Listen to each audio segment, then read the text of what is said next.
안녕하십니까. 하나님이 사랑하신 딸 이명숙입니다. 세상 사람들이 저를 보고 패배한 인생이라고 말들 하지만 저는 주님 안에서 최고로 성공한 사람입니다. 예수님께서 저희 가족들을 고난을 통해 구원해 주셨기 때문이지요. 그동안 제 삶이 너무나 힘들었지만 주님께서 함께 하셨습니다. 항상 저를 작은 새처럼 사랑해 주셔서 이렇게 웃는 모습으로 살 수 있게 해 주셨지요.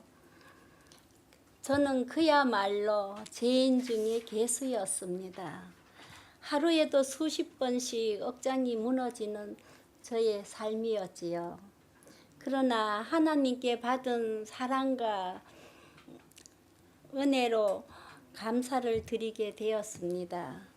제가 이 세상에 태어나서 제일 잘한 것이 있습니다. 그건 바로 예수님을 믿게 된 것이지요.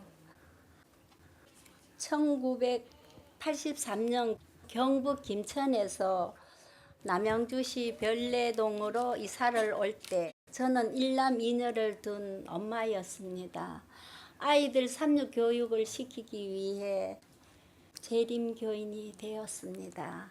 그런데 신앙을 하지 않는 친언니가 바로 옆에 살고 있었지요. 교인들이 저를 너무 사랑해 주시니까 질투를 많이 했습니다. 그땐 전 조그만한 수포를 하고 있었지요. 사탄은 언니를 통해 역사를 했습니다. 언니는 제가 교회를 다니게 되자 가게로 찾아와서 난동을 부렸지요. 안식일인데도 교회로 찾아와서 저를 끌어내고 때리고 했습니다. 심지어 다리를 깨물고 머리채도 잡아 뽑고 그랬지요. 고민 끝에 당시 수석 장로님께 이제 교회를 그만 다녀야 되겠어요 라고 말씀을 드렸지요. 그때 장로님은 하나님은 승리의 하나님이십니다. 지옥이라 생각되는 곳에 있다며 멈추지 말고 전진하세요. 그러면 승리합니다. 확신의 참 말씀 때문에 전 다시 용기를 내어 교회를 다니게 되었습니다.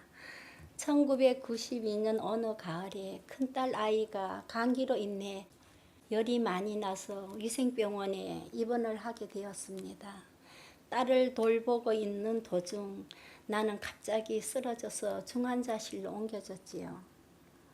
병원 측에서 기관지염이 심해서 기관지가 터져 왼쪽 폐를 제거해야 하는데 심장이 잘 뛰지 않아서 걱정이라고 했었어요. 그리고 내가 살려고 한다면 생존 가능성이 10%뿐 위험한 수술을 받아야 한다고 했습니다. 저희 소식을 알려듣자 교인들이 철야 기도를 열었습니다.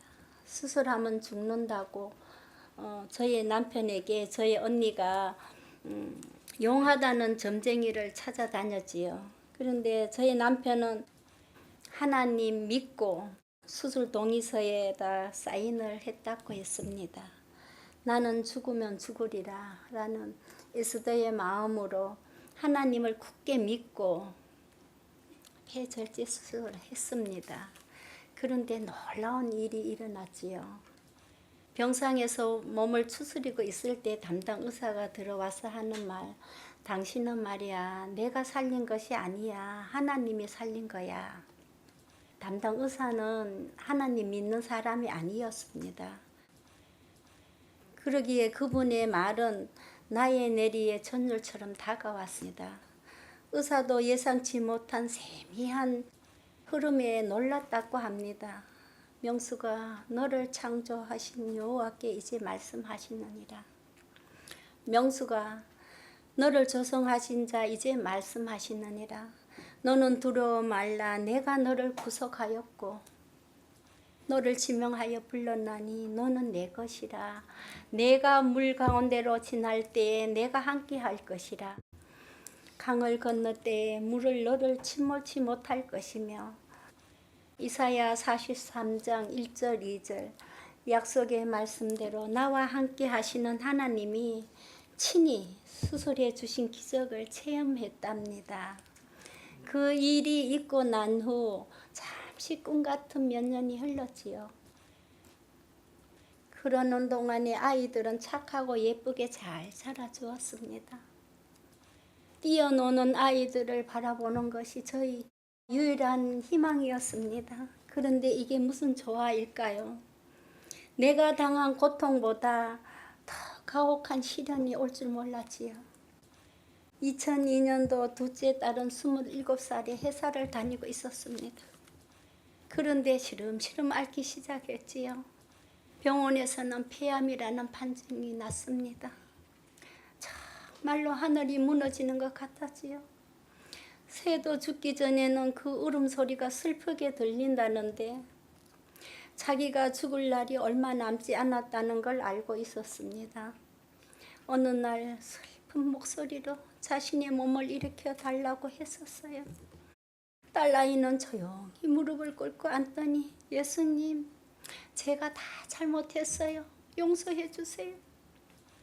불쌍한 우리 엄마 하늘나라 꼭 가게 해주세요. 한동안 너무 간절하고도 애타게 기도를 드렸습니다.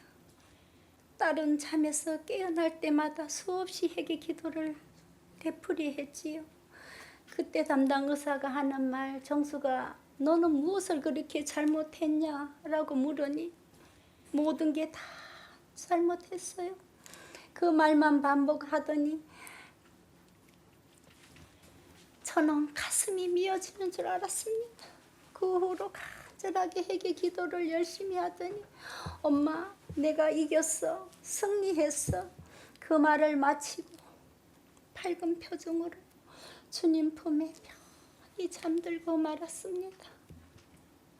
자기 자신을 구원해 달라고 기도하지 않고 엄마를 위해 기도하는 제 딸을 생각하면서 저는 결심을 했습니다. 우리 주님 오시는 날 그 사랑스럽고 예쁜 딸을 꼭 만나고 싶다고요. 그래서 예쁜 딸을 가슴에 파묻고 낭망할 여유조차 없이 저녁 예배나 안식일 예배 열심히 참석했습니다. 그렇게 아픔을 달래면서 살다 보니 세월이 조금씩 흘러갔습니다. 겨우 딸아이 아픔이 안정이 될 만할 때였지요. 아직도 쌩쌩한 2007년 9월 4일 이번엔 또 다른 시련이 나를 기다리고 있었지요. 내 목숨보다 더 소중하게 여긴 아들이 29살 때였습니다. 회사에서 퇴근하고 와서 잠을 자다가 밤중에 소리질러 가보니 가쁘게 숨을 몰아쉬었습니다.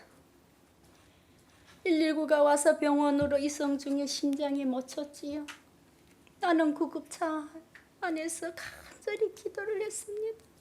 하나님, 우리 아들을 제발 살려주세요. 아들을 데려가시거든 부디 저를 데려가 주세요. 아들이 응급실로 들어가자 저는 시멘트 바닥에 주저앉아 하염없이 울면서 미친 듯이 기도를 했습니다. 하나님, 우리 아들 살려주세요. 하나님, 제발 우리 아들 좀 살려주세요. 너무나 애타게 기도를 드렸더니 하나님께서 기도의 응답을 주셨어. 경비 아저씨가 아주머니, 아들이 살았어요. 방금 중환자실로 옮겼어요. 라고 말하는 겁니다.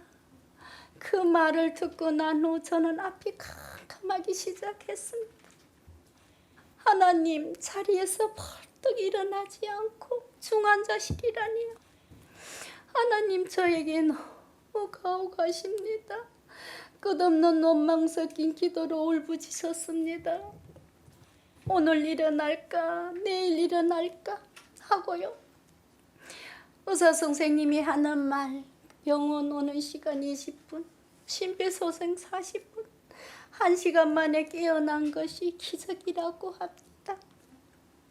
결국은 내 손상으로 식물인간처럼 본인이 할 수 있는 것은 아무것도 없게 되었습니다. 누군가 24시간 옆에서 돌봐주어야 되니까요. 이때부터 병원 생활이 시작이 되었지요. 그 당시 아들에게 7년째 사귀던 여자친구가 있었습니다. 꽃피는 봄이 오면 결혼할 예정이었지요. 그 아이는 비가 오나 눈이 오나 2년 동안 아들을 찾아왔습니다. 난 눈물을 머금채 그 아이에게 말해 주어야 했지요. 이제 그만 와라. 너와 인연은 여기까지니 이제는 너 인생 찾아가라고 했지요. 그 아이는 내 품에 안겨 한없이 울다가 떠났습니다. 둘째 딸이 죽고 아들 맞아 식물인간이 되자 저는 하나 남은 큰딸을 많이 의지했습니다. 아들이 병석에 누워있는 몇 년 동안은 딸은 우리 집 가장이었습니다. 큰딸은 조용히 아들의 병원비나 생활비를 모두 해 나갔지요. 볼 때마다 너무 안쓰러웠습니다. 낮에는 회사에서 일하고 저녁에는 병원으로 퇴근해 왔지요. 저녁에 날 도와주려고 밝게 웃으면서 간병을 자청했고요. 큰딸의 명랑한 웃음 뒤에는 깊은 그늘이 드리워져 있다는 것을 저는 알았습니다. 안식일이 되면 엄마 교회 가야 한다는 걸 알고 하루 종일 동생을 돌봐주었지요. 심지어 일요일은 엄마가 또 쉬어야 한다고 또 동생을 돌봐주는 날이었습니다. 늦은 밤이면은 딸은 나에게 부드럽게 말했지요. 엄마, 얼른 자. 너 내일 출근해야 되잖아.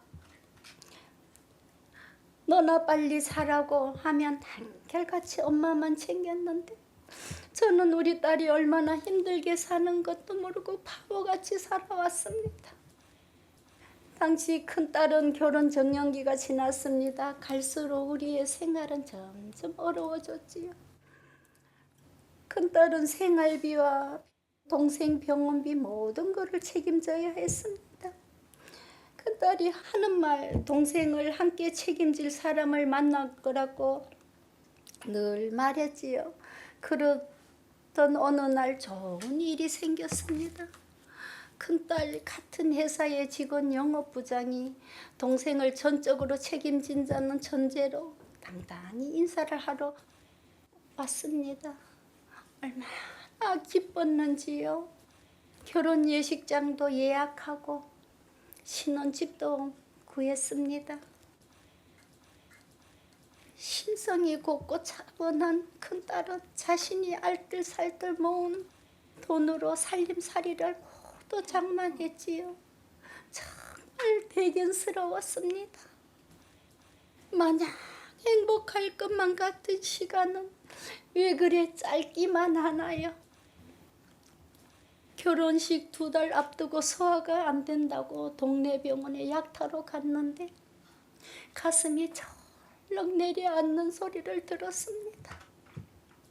의사의 권유로 큰 병원에 가 검사한 결과 난소암이니 빨리 수술을 해야 한다고 했지.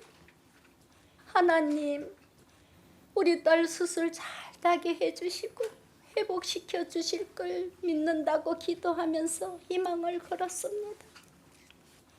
수술하는 날 대기실에서 수술 끝나기만 기다리고 있는 도중에 보호자 수술실로 오라는 메시지를 받고 깜짝 놀라 들어갔습니다.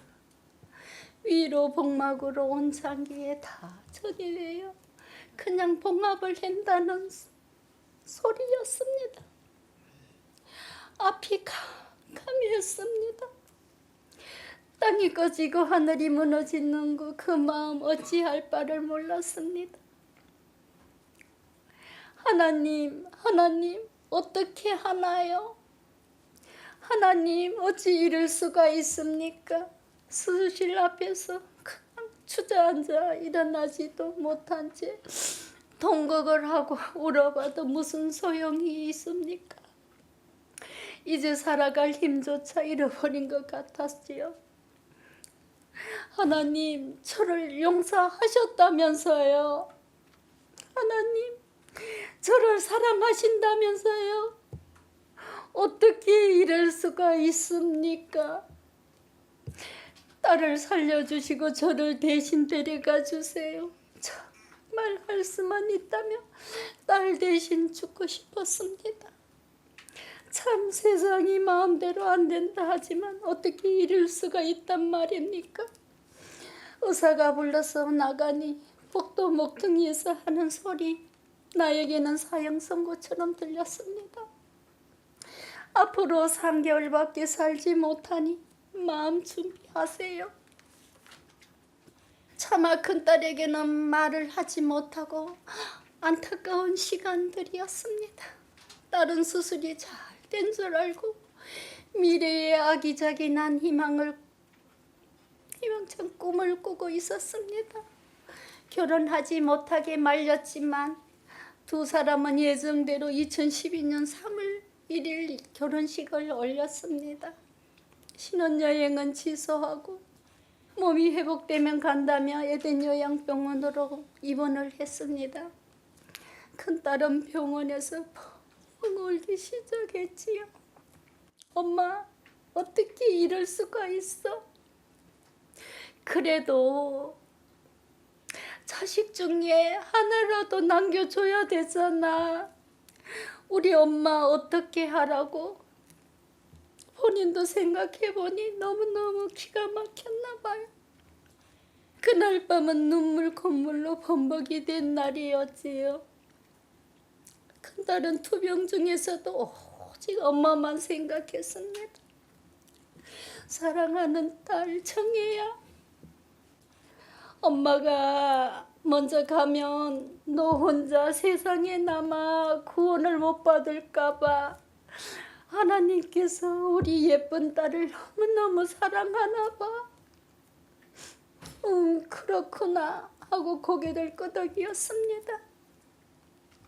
죽기 전에 딸은 하나님의 사랑을 깨닫기 위해 목사님께 열심히 성경 공부를 했습니다. 엄마, 하나님의 사랑은 조금 알 것 같아. 그리고 힘들 때마다 목사님께, 집사님께 기도 요청을 하고 나면 마음이 편안해진다고 입버릇처럼 말했습니다. 두려움 말라. 내가 너와 함께함이라. 의로운 오른손으로 너를 붙들이라. 이사야 41장 10절 이 말씀을 항상 의지했습니다. 그리고 딸은 하나님, 이렇게 좋은 엄마를 주셔서 너무너무 감사합니다 라고 고백했습니다. 전 죄인처럼 미안해서 널 고생만 시키고 잘해준 것도 없는데 뭐가 좋은 엄마라고 말했지요. 큰딸의 마지막 말은 엄마는 나에게 하나님을 알게 했잖아. 엄마, 걱정하지 마. 내가 잠시 잠들어 있을게. 주님 오시는 날 눈 뜨면 그때 엄마 다시 만나면 되잖아 라고 말하던군요. 그리고 안타까운 나이 39살이 2013년 5월 5일 주님 품에 편히 잠들었답니다. 나는 큰딸마저 죽자 바닥에 주저앉아 일어나지도 못했지요. 대성통곡하고 몸부림쳐봐도 소용이 없었어요. 하늘이 무너지는 것 같아 살 힘조차 잃어버린 것 같았습니다. 살아갈 힘도 없고 쉴 수도 살 수도 없었어요. 숨을 쉴 수도 없고 밥을 먹을 수가 없었어요.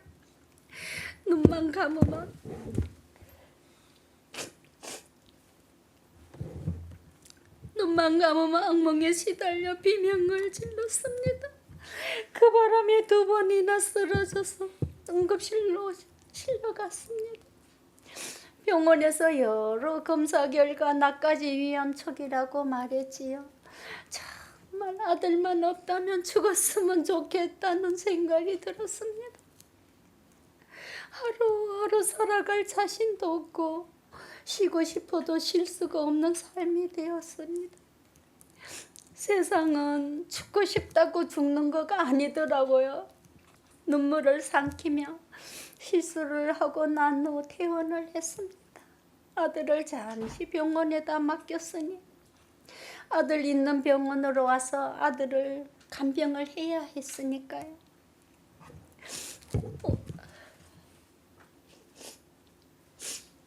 온 세상이 텅 빈 것 같았지요. 기도하려고 눈만 감으면 하염없이 눈물이 그냥 흘러나왔어요.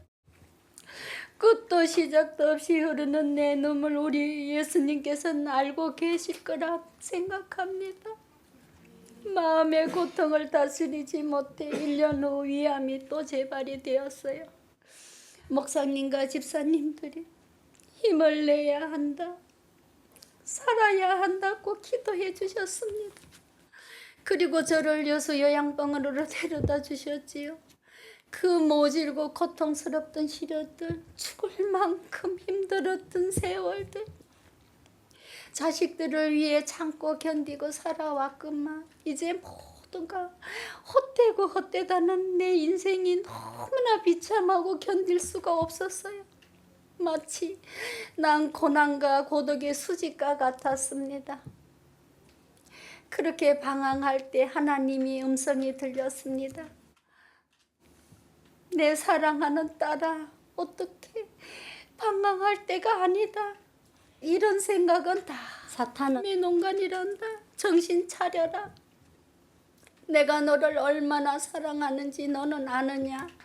그래서 내가 너를 위하여 사랑하는 내 아들을 십자가에 죽게 했단다. 나도 자식을 잃었단다. 문득 뒤돌아보니 저 혼자가 아니라 우리 하나님께서 저와 함께 하시는 것 알게 되었습니다. 그제서야 제가 하나님을 오해하고 원망한 걸 후회했습니다. 나의 불평과 의심을 하나님의 큰 뜻에 맡기기로 했지요. 내가 하늘에 가면 모든 일을 알 수 있을 테니까요. 하나님은 벌 주시는 분도 아니요 시험하시는 분도 아니라는 것을 알았습니다. 우리의 유익을 위해 값없이 구원해 주시는 분이라는 것을 믿어졌지요. 하나님께서 저를 천천히 회복시켜 주셨습니다. 한동안 주위 사람들이 나를 보면 수근거렸습니다. 아이들을 다 잃었는데도 교회를 다니느냐고 그랬지요. 세상 사람들은 저를 보고 딸 둘을 잃었다고 하지만 저는 딸 둘이 예수님의 생명을 찾았다고 생각합니다. 나는 부활이요 생명이니 나를 믿는 자는 죽어도 살겠고 요한복음 11장 25절 내 예쁜 딸들이 주님이 귀한 말씀 의지하고 편히 잠들었으니까요. 시련이 몰려올 때마다 예수님을 굳게 믿는 것이 저에게는 큰 힘이 되었습니다. 내 삶의 시련이 끊이지 않고 찾아왔지만 그 속에는 주님의 깊은 평화도 함께 왔습니다. 그 속에 신실하신 하나님을 만났지요. 세상 사람들이 나를 비방하고 조롱하고 무시하고 버릴지라도 나는 믿음의 주여 온전케 하신 이 예수님 십자가만 바라보고 의지하게 되었습니다. 초기 문집에는 다음과 같은 말이 있습니다. 잠깐 우리가 겪는 고통은 훨씬 더 값지고 영원한 보상을 가져다 줄 것이다. 즉 보이는 것은 잠깐이고 보이지 않는 것들은 영원하기 때문에 우리는 보이는 것을 돌아보지 않는다. 저는 윗 구절을 통해 참으로 많은 위로를 받았습니다. 저의 모든 삶의 시련은 이유 없는 것은 없는 것 같습니다. 모든 것은 제 잘못이지요. 난 결혼 생활이 너무 힘든 삶이었습니다. 결혼한 지 얼마 안 되어 남편의 폭력이 심해졌지요. 그런데 결혼하자 바로 아기가 생겼어요. 태교는 생각도 못하고 사흘돌이 얼굴에 멍이 들어 스카프로 얼굴을 가리고 다녔습니다. 심지어 출산이 다 되어 가는데도 주먹으로 때리고 발로 차서 높은 데서 굴러 떨어졌는데도 아기는 괜찮고 저만 멍투성이가 되어 동네 사람들이 하는 말이 세댁 살지 마요. 요새 누가 매를 맞고 살아요. 말을 했습니다. 저는 뱃속에 아기 때문에 해결 방법을 못 찾아 시간이 지나가고 아기를 출산해야만 했지요. 부모님이 저를 보면 마음이 아파 한탄하셨고요. 사위를 달래보기도 하고 야단도 쳐봤지만은 소용이 없었지요. 부모님이 참다 못해 아기를 아빠에게 주고 저를 이혼을 시켜주셨지요. 그런데 아기를 키우지 못해 고아원에 갖다 줘야만 한다고 했지요. 그래서 저도 혼자 키울 수가 없어서 조건은 아기 키울 때까지만 살기로 하고 다시 들어가 살게 되었습니다. 그런데 또 둘째가 태어났지요. 그리고 둘째가 2돌이 지났는데 몸이 이상해서 병원에 갔는데 또 임신이라고 했었습니다. 남편은 그 당시 막무가내 아기를 무조건 무주산을 시키라고 했지요. 그러는 중 사우디 돈 벌러 가는 날짜가 되어서 떠나기 전에 아기 꼭 치우라고 신신당부를 하고 떠났습니다. 그런데 돈은 누나 앞으로 다 붙이고 생활비는 1원 한 푼 주지 않았습니다. 배는 부르고 아기 둘하고 어떻게 살아가라고 부모님이 기가 막혔나 봅니다. 친정집에 가서 살면서 셋째 아들을 낳았습니다. 100일 사진을 찍어서 편지하고 보냈더니 화가 나서 답장도 주지 않았지요. 우리 아이들이 뱃속에서부터 사랑을 받지 못하고 또 엄마가 사는 게 힘들게 사는 걸 봤으니 스트레스를 많이 받고 자랐잖아요. 병이 나지 않는 것이 정상이 아니겠지요. 어느 날은 화가 나서 저에게 엄청 심하게 폭력을 휘둘렀는데 동네 사람들이 와서 말렸지만 소용이 없었습니다. 3남매가 무릎을 꿇고 울면서 엄마 조금만 참아주세요. 막내 대학 들어간 후 이혼하면 되잖아요. 했었지요. 둘째 딸 죽고 아들과 큰딸은 회사에 다니고 있었습니다. 어느 날 아들과 딸이 밖에서 만나자고 했었지요. 아들과 딸이 하는 말, 엄마, 아빠하고 이혼하세요. 엄마 인생도 있잖아요. 그러면서 이혼하라고 이혼 서류를 주더라고요. 남편이 자기 누나한테 전화로 아내가 이혼하자 한다고 하니 누나가 하는 말, 이혼 절대 해주지 말고 식모처럼 불어먹어야 한다는 말을 딸이 듣고 너무 속상해서 저한테 말을 해주었지요. 딸이 엄마한테 일렀다고 딸을 쫓아내서 친구 집에 가고 아들은 저하고 쫓겨나서 찜질방에 가서 자고 출근을 했습니다. 그리고 얼마 못 가서 아들이 쓰러져 정신없이 살았습니다. 딸은 죽고 아들은 누워만 있고 오직 주님만 의지하고 안식일이 기다려졌지요. 안식일 날 교회 가는 날이 저에게는 유일한 행복이었습니다. 교회에 오면 즐겁고 행복했습니다. 항상 남편을 미워하지 않고 사랑해 달라고 매일 울면서 기도드렸습니다. 그러던 어느 날 주님이 내게 죄인 중에 개수인 남편도 구원해 주기 위해서 독생자 아들을 죽였고 사랑하되 끝까지 사랑해서 침례도 받고 구원의 표와 성령도 선물을 주었고 생명책에 이름도 기록한 나의 소중한 아들인데 내가 왜 미워하느냐며 예수님의 십자가를 바라보게 하시더니 남편이 얼마나 불쌍해 보이던지요. 요새는 너무 행복하다면 한 2년만 더 살았으면 좋겠다고 말했지요. 그러더니 어느 날 소화가 잘 안 된다고 감기가 자주 걸리고 병원에 가서 검사한 결과 폐암 4기라 의사는 1년밖에 못 산다고 하더라고요.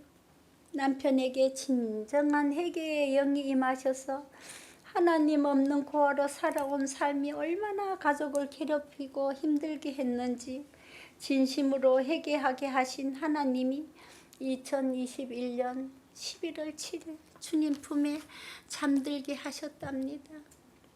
하나님의 눈은 한순간도 저를 떠나지 않았습니다. 저의 형편과 처지를 다 아시고 그때그때 해결해 주시는 좋으신 아버지입니다. 자식도 없고 친척도 없는 거 아시고 코로나를 위드 코로나로 바뀌게 해주셨고 목사님과 성도님께서 장례식도 잘 치를 수 있게 해주셨습니다. 하나님 은혜 감사합니다. 남편과 두 딸을 보내고 나니 이 세상 삶은 모든 것이 정말 헛되고 헛되다는 것을 깨닫게 되었습니다. 돈 벌어서 무슨 소용이 있습니까?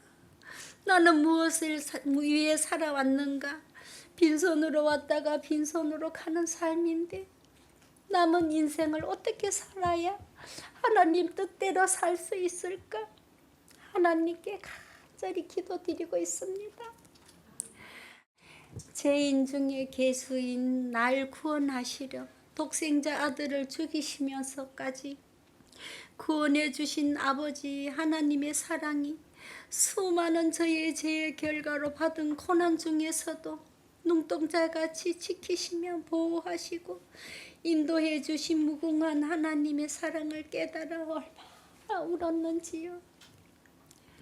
요즘은 여호와는 나의 목자시니 내게 부족함이 없다 하신 말씀이 저의 말씀이 되어 감사하며 고난 당하는 것이 내게 유익이라는 이로 말미암아 내가 주의 율례를 배우게 되었나이다.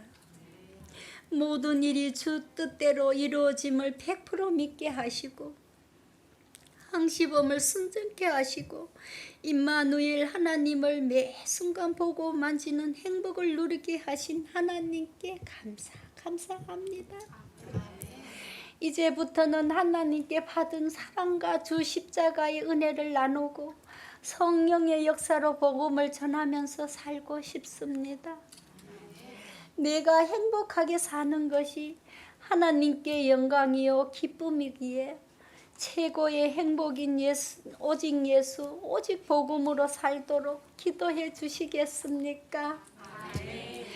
마지막으로 고난 중에 함께 하신 하나님께 영광을 돌리며 이 모든 말씀을 마치겠습니다.